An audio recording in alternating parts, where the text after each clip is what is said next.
Today ஒரு குட்டி vlog தான். இது எங்கே போனோம்னா அழகர் கோயிலுக்கு தான் போனோம். அழகர் கோயில்னால் மேலே இருக்கிற அக்காச்சி அம்மன் கோயிலுக்கு போயிருந்தோம். இந்த ஹில்ஸில் போகிறது அவ்வளோ ஜாலியாக இருக்கும். ஆனால் நடந்து குறுக்கு பாதையில் போகிறது, ஃப்ரெண்ட்ஸோடு போகிறதெல்லாம் லைஃப்பில் மறக்கவே முடியாது. நான் 2 டைம்ஸ் என் ஃப்ரெண்ட்ஸு என்னோட வீட்டாளுகளோடு போயிருந்தேன். பட் இந்த தடவை என் குழந்தைகள வச்சுட்டு போக முடியாதுன்னு சொல்லி தான் பைக்கில் போயிருந்தோம்.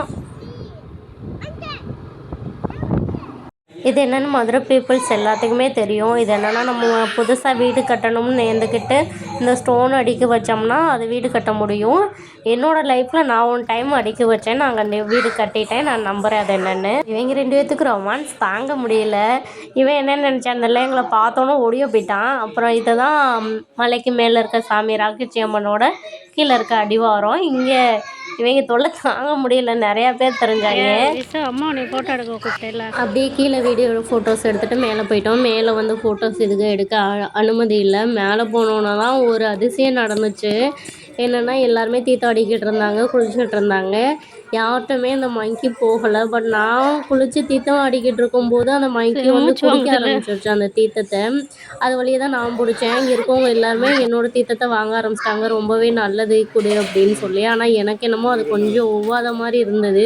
பட் அது நல்லதுப்பா, நீ யூஸ் பண்ணாட்டாலும் அதை வீட்டில் வச்சுக்கோ அப்படின்னு சொல்லிட்டாங்க.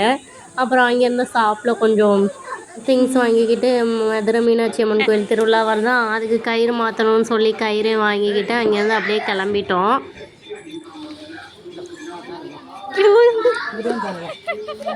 கீழே வரப்பே நோட் பண்ணேன், ஆனால் அது என்னன்னு நான் பார்க்கல சரியா. அவ்வளோ சவுண்டு. இது பழந்தண்ணி வவ்வாலாம். இதை சாப்பிட்டா செம்மையாக இருக்குமா. பட் இதெல்லாம் எப்படி தான் சாப்பிட்றாங்களோ பாவம். அவ்வளோ சவுண்டு, முடியல, அங்கே நிற்கவே முடியல, அவ்வளோ சவுண்டாகவே இருந்தது. இந்த இயற்கையோட அழகை பாருங்களேன், எவ்வளோ அழகாக இருக்குது எல்லாமே பார்க்கவே. அப்படியே கிளம்பும்போது ஃபஸ்ட் டைம் காட்டு மாடை பார்த்தேன். அதை பார்க்கவே ரொம்பவே அழகாக எனக்கு தெரிஞ்சது. அப்புறம் கீழே பழமுதிர் சோலை வந்து அங்கேயே சாமி கும்பிட்டுட்டு அங்கே அப்புறம் பிரசாதம் லட்டு வாங்கி சாப்பிட்டோம். நாங்கள் போன டைம் ரொம்பவே ஃப்ரீயாக இருந்தது. நான் ஈவினிங் டைம் வரமாட்டேன், க்ரௌடாக இருக்கும்னு நினச்சேன். பட் ஈவினிங் டைம்லாம் ரொம்பவே ஃப்ரீயாக இருந்தது. எல்லாமே நல்லபடியாக சாமி கும்பிட முடிஞ்சிச்சு. எனக்கு பேசிக்காகவே முருகன் ரொம்ப பிடிக்கும். அதனால தான் பக்தி கொஞ்சம் அதிகமாகிருச்சு முருகனை பார்த்தோன்னா எனக்கு. என் பொண்ணுக்கும் பக்தி அதிகமாகிருச்சு. அப்புறம் அங்கேருந்து அப்படியே கொஞ்சம் கீழே கிளம்பி வந்து அங்கே ஒரு பார்க் இருந்தது. அந்த பார்க் போயிட்டு குழந்தைகளை விளையாட விட்டுட்டு அப்படியே போவோம் அப்படின்னு பிளான் பண்ணியிருந்தோம்.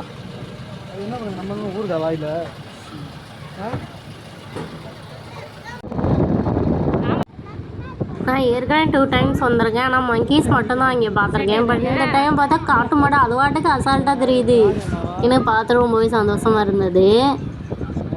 அப்புறம் இங்கே நிறையா மங்கீஸ் இருந்ததா, அதை பார்த்து என் மையனை கலாச்சிட்டு வரான். அது நானா, என் தங்கச்சியா, அப்புறம் இன்னொரு தங்கச்சி அப்படின்னு சொல்லி அப்படியே ஜாலியாக பேசிக்கிட்டே வெளியே வந்துக்கிட்டு இருந்தோம். இந்த வீடியோ ஃபுல்லாக பார்க்குறவங்க எத்தனை மங்கீஸ் இருக்குதுன்னு சொல்லி கமெண்ட் பண்ணுங்கள். நம்ம சேனலையும் சப்ஸ்கிரைப் பண்ணிக்கோங்க, லைக் அண்ட் ஷேர் பண்ணுங்கள். மாதம் சாமி கோயிலுக்கு போகலான்னு வேண்டியிருக்கோம். யாருக்காவது வீடு கட்டணும்னு சொன்னால் கமெண்ட் பண்ணுங்கள். நான் உங்களுக்காக கல்லடிக்க வச்சு சாமி கும்பிட்டுட்டு வரேன். அப்புறம் அப்படியே பார்க் போயிட்டோம். அப்புறம் இந்த பார்க்கை பற்றி சொல்லியே ஆகணும். உண்மையிலே நேச்சுரல் லவ்வர் யாராவது இருந்தீங்கன்னா கண்டிப்பாக போயிட்டு வாங்க. உங்களுக்கு ரொம்பவே பிடிக்கும். நம்ம பார்க்காத ட்ரீஸ், நம்ம பார்க்காத ஃப்ளவர்ஸ் எல்லாமே இருந்துச்சு. ஆனால் கிட்ஸை கூட்டி போய் என்ஜாய் பண்ண முடியுமான்னு கேட்டால் என்னால் தெரியல. ஏன்னா கொஞ்சம் தான் இருந்தது விளாட்றதுக்கு. பட் வந்து கொஞ்சம் வயசானவங்க இந்த மாதிரி இருக்கவங்கெல்லாம் உண்மையிலேயே ரொம்ப ரொம்ப ரொம்ப அவங்களுக்கு ஹாப்பியாக இருக்கும், மனசும் நிறைவாக இருக்கும். ஏன்னா அவ்வளோ விஷயம் இங்கே இருந்தது. மாங்காய்லாம் கொத்து கொத்தாக காய்ச்சி தொங்குச்சு. அதே மாதிரி ஃப்ளவர்ஸ்லாம் அவ்வளோ ஃப்ளவர்ஸ் ரொம்பவே அழகாக இருந்தது. ஆனால் அது இந்த வீடியோவில் ஆட் பண்ணுறேன் பாருங்கள்.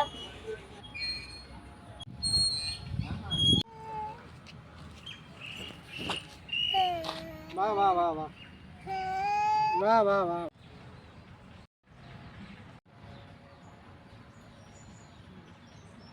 இருக்கா தன்வி?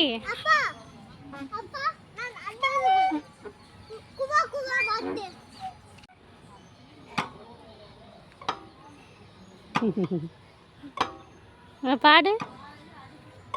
குவா குவா வாத்து, குள்ளமணி வாத்து, மேலும் பார்த்து.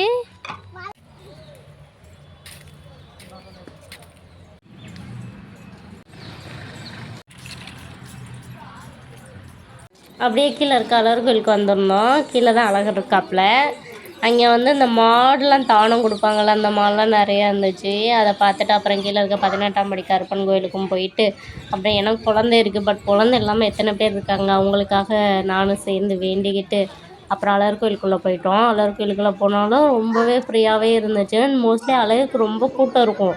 மனுஷன் வரப்போகிறாப்புல மதுரைக்குள்ளே இருந்தாலும் நாங்கள் போன டயத்தில் கொஞ்சம் கூட்டம் இல்லை. நல்லா ஃப்ரீயாகவே சாமி பார்த்துட்டு சாமியை கும்பிட்டுட்டு வெளியே வந்துட்டோம். அப்புறம் விசுக்கு தேவையான டாய்ஸும் பாப்பாவுக்கு தேவையான டாய்ஸும் வாங்கிக்கிட்டு, அப்புறம் அங்கே கொஞ்சம் பொரி இருந்தது, அந்த பொரி வாங்கிக்கிட்டு வந்துட்டோம். அப்புறம் இந்த மங்கியை பார்த்தேன். அந்த மங்கி அது கீழே எப்படி குழந்தைய வச்சுருக்குன்னு பாருங்களேன், பார்த்துட்டே ஹாப்பியாக இருந்துச்சு பார்க்கவே. அப்புறம் அங்கே இருந்த மாட்டுக்கு வந்து அந்த புல்லுக்கட்டு 50 ரூபாயா அந்த புல்லுக்கட்டு, அப்புறம் அதை வாங்கி கொடுத்துட்டு வந்துக்கிட்டு இருக்கும்போது ஒரு மங்கி என்னை துரத்த ஆரம்பிச்சிச்சு. ஏன்னா பொரி என் கையில் இருந்தது. அப்புறம் பாப்பா கேப் வாங்கிட்டு கிளம்பிட்டோம். பாய்.